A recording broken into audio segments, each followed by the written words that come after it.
Oke, baik. Assalamualaikum warahmatullahi wabarakatuh. Perkenalkan, nama saya Berlian Afsina dengan NIM 23041-242 dari Rombel B. Di sini saya akan menjelaskan terkait K3, kesehatan dan keselamatan kerja pada mata kuliah praktikum laboratorium lingkungan. Sebelumnya kita perlu tahu dulu terkait konsep dasar dari K3 laboratorium itu seperti apa. Nah, di sini ada laboratorium dan K3 laboratorium. Yang kita tahu bahwa laboratorium merupakan salah satu tempat yang paling penting yang berada baik di perusahaan, lembaga pendidikan, maupun lembaga penelitian. Selain karena bermaksud untuk menganalisis dan menguji satu produk layak dipasarkan, laboratorium juga menggunakan banyak bahan-bahan kimia berbahaya dalam proses analisis dan pengujiannya. Oleh karena itu, keselamatan dan kesehatan kerja atau K3 laboratorium adalah suatu hal yang mutlak yang perlu diimplementasikan di setiap laboratorium. Nah, untuk K3 laboratorium itu sendiri adalah segala upaya untuk menjamin keselamatan dan kesehatan pekerja laboratorium dari resiko-resiko yang ada di laboratorium. Nah, di sini ada alat pelindung diri atau APD.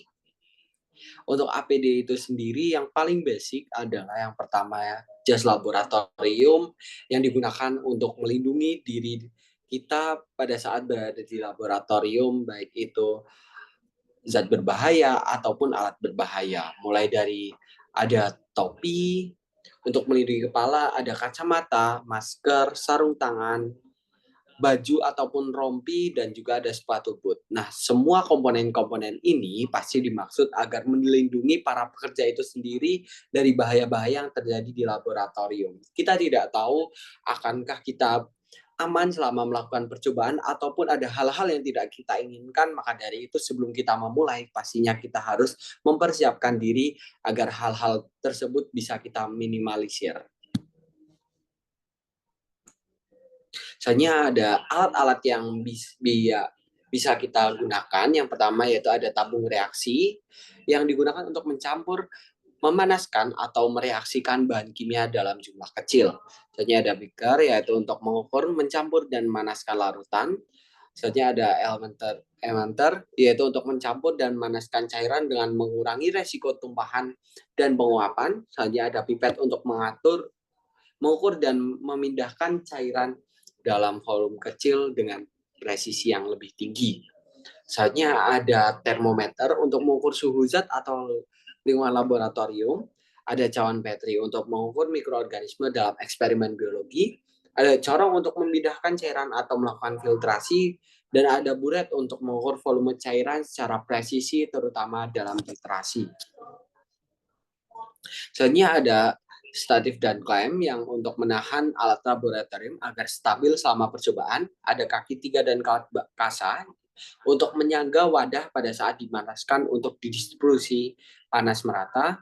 Selanjutnya ada pembakar bursen yaitu untuk memanaskan bahan kimia dengan nyala api gas.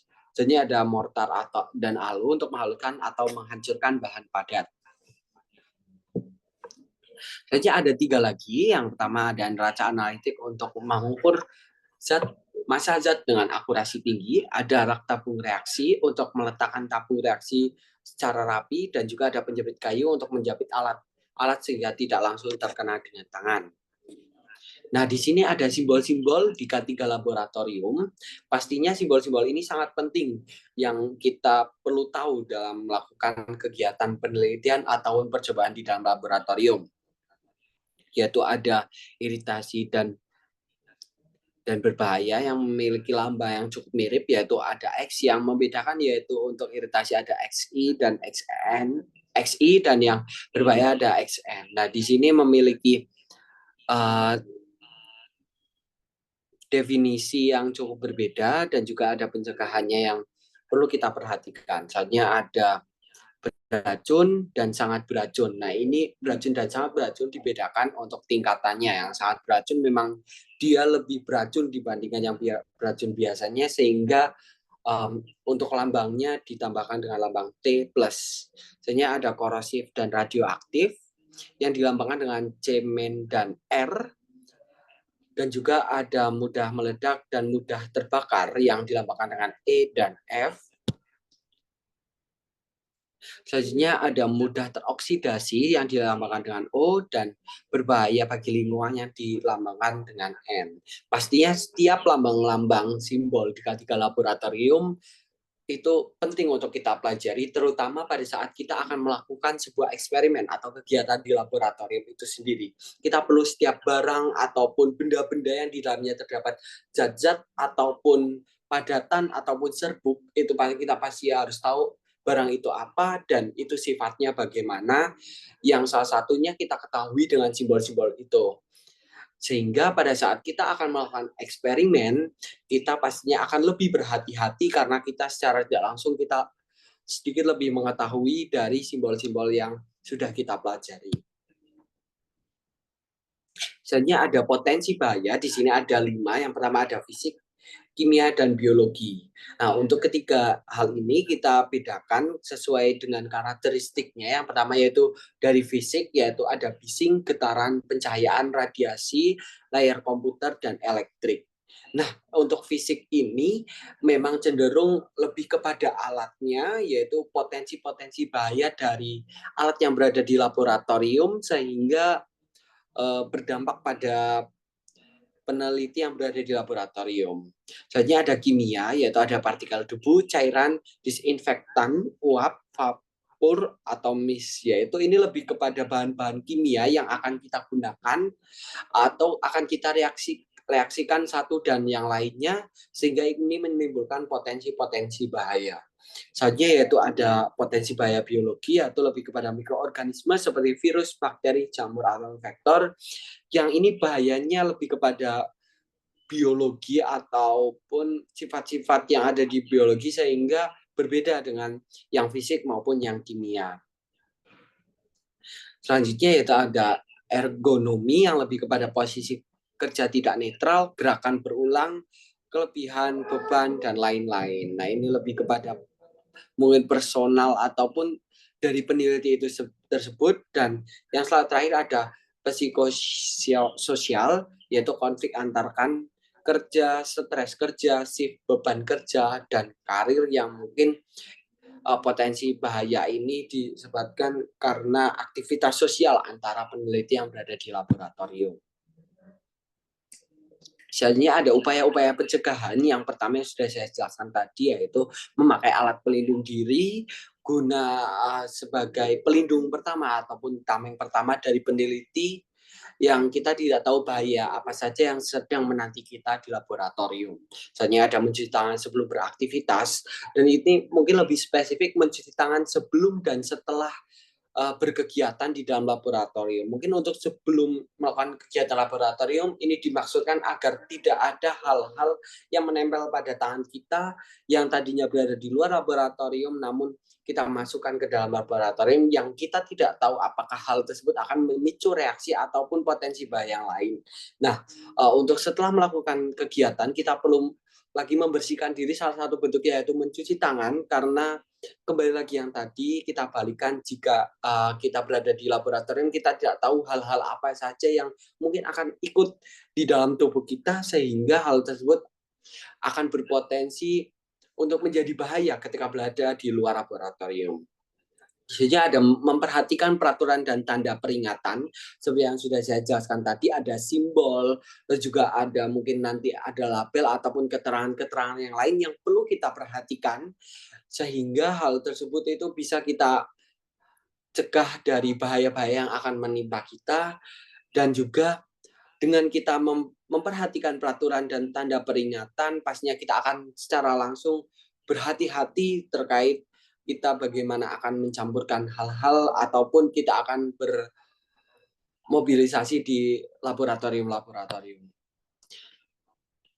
Misalnya ada melakukan eksperimen dengan diawasi oleh para pengawas ahli yang pastinya pengawas-pengawas yang ahli ini dia lebih berkompeten ataupun memiliki pengalaman yang lebih dibanding yang akan melakukan percobaan itu, sehingga perlunya pengawasan ini agar memastikan bahwasannya hal yang kita lakukan ini sesuai dengan prosedur yang ada. Soalnya ada memahami bahan-bahan yang digunakan, ini perlu karena bahan-bahan yang kita gunakan pastinya kita harus terlebih dahulu tahu terkait sifatnya bagaimana, berapa perbandingannya yang sehingga kita dalam melakukan percobaan-percobaan ini pastinya aman. Misalnya ada membuang limbah dengan tepat. Nah, di laboratorium ini setelah kita melakukan sebuah eksperimen, pastinya ada bentuk limbah yang harus kita perhatikan, karena jika tidak kita perhatikan, kita tidak akan tahu bagaimana limbah itu akan bereaksi kemudiannya, ataupun limbah tersebut akan melakukan perjalanan atau bercampur dengan limbah-limbah yang lain, sehingga kita perlu memperhatikan dari segi limbah itu, ini limbahnya cocok dimasukkan kemana, ataupun ini padatan limbah cocok dimasukkan kemana, sehingga limbah yang keluar itu bisa diolah dengan aman dan kembali lagi ke lingkungan dengan aman. Maksudnya ada langkah-langkah penanganan kecelakaan laboratorium. Setelah kita membahas terkait hal-hal dari potensi, pencegahan, dan yang lain sebagainya, ketika kita sudah melakukan hal-hal tersebut, namun ternyata kita tidak tahu tanggal apa tidak ada di kalender, maka kita perlu melakukan langkah-langkah penanganan kecelakaan laboratorium, sehingga pada saat itu terjadi kita tahu apa yang harus kita lakukan. Yang pertama yaitu ketahuilah dengan pasti letak-letak alat bantu keamanan yang ditempatkan. Di laboratorium ini pastinya sudah dilengkapi dengan alat-alat keamanan seperti ada APAR dan lain sebagainya, yang jika terjadi hal-hal buruk itu, maka kita sudah pasti harus bergerak kemana dan apa yang harus kita lakukan. Soalnya ada zat-zat kimia yang terciprat ke mata harus segera dicuci dengan air yang mengalir dari keran selama kurang lebih 10 menit dan segera diperiksakan ke rumah sakit. Nah, ini merupakan langkah pertama ketika kita terkena cipratan yang langsung ke mata, kita harus segera melakukan pencucian dengan air yang mengalir selama 10 menit. Hal ini dimaksudkan agar untuk mengurangi zat-zat kimia yang mungkin menempel sehingga bisa larut ke dalam air. Nah, setelah kita melakukan hal tersebut, kita perlu dibawa ke rumah sakit agar untuk mendapatkan penanganan yang lebih lanjut. Soalnya ada zat-zat yang mengenai kulit dan baju harus segera dicuci dan dengan air yang banyak. Hal ini karena ketika kita akan menggunakannya kembali harus dalam keadaan steril, sehingga itu tidak akan mengenai atau melukai diri kita sendiri. Misalnya ada zat-zat yang masuk ke dalam mulut harus segera dikeluarkan dengan berkumur-kumur dengan air yang banyak. Nah, ini dimaksudkan agar untuk mensterilkan atau membersihkan mulut kita dari zat-zat yang menempel atau masuk ke dalam mulut kita. Soalnya ada membersihkan segera alat gelas yang pecah dan buanglah ke tempat pembuangan khusus. Nah, pastinya ketika kita melakukan sebuah percobaan, kita tidak tahu kelalaian yang kita alami, sehingga ketika kita melakukan sebuah kesalahan, pastinya kita harus membereskan kesalahan-kesalahan itu. Seperti contoh yaitu ketika kita memecahkan alat-alat yang terbuat dari gelas, kita harus segera merapikan alat-alat tersebut sehingga tidak melukai peneliti yang lain. Soalnya ada memperhatikan baik-baik petunjuk penanganan kecelakaan laboratorium. Ini sangat penting ketika kita berada di laboratorium, bentuk petunjuk penanganan kecelakaan laboratorium menjadi salah satu kunci utama bagaimana kita harus bersikap. Soalnya yaitu laporkan ke pengawas laboratorium dengan segera mengenai semua kecelakaan laboratorium. Kita perlu melakukan pelaporan pasca kita melakukan kegiatan di laboratorium agar kedepannya hal tersebut bisa kita minimalisir dan juga menjadi bahan evaluasi bagi lingkup laboratorium itu sendiri. Mungkin itu dari saya. Terima kasih. Materi-materi ini saya sampaikan, semoga para peneliti yang berada di laboratorium bisa memahami terkait K3 yang berada di laboratorium. Mungkin itu dari saya. Mohon maaf jika masih ada kesalahan yang saya ucapkan. Saya sampaikan terima kasih.